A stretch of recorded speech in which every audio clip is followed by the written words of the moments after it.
When someone puts you on a spot in meetings, do you answer immediately? Be honest, because that habit is what costing you your authority. High performers don't usually freeze under pressure, but you do something way more subtle and more expensive. You answer too fast.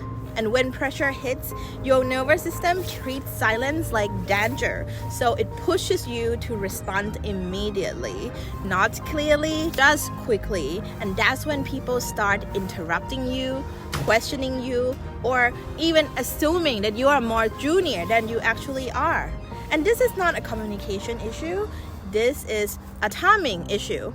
This is day 5 of 28-day clarity under pressure to help you restore your mental clarity and presence through nervous system regulation. And I'm Pav, courage decision scientist and leadership advisor, and I help you think clearly and speak with authority. So yes, you're gonna want to subscribe, save, and share this. Now, people will tell you pausing is awkward, but those people are usually the people who are the talkers, and they talk the most and they listen the least. In high pressure environment, speed of response is not the same as the quality of response.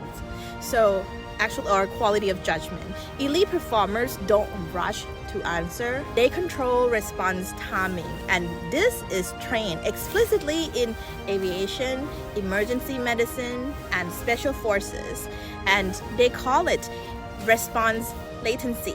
Not to slow down, to look calm, no, but staying cognitively online and sharp under scrutiny. So we call this latency tolerance, your ability to hold a pause without your nervous system hijacking your word. Here's today's training.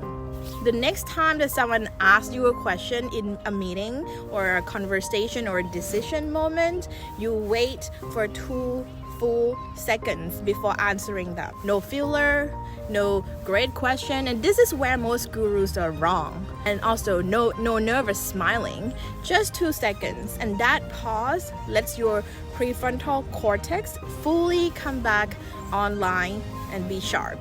Now, it signals authority to the room without you saying a word, and people hear you as more thoughtful, more grounded, more senior. And this is day 5 of 28-day clarity under pressure training. Most people will not practice this because it feels uncomfortable, and that's exactly why this works. Follow for day 6.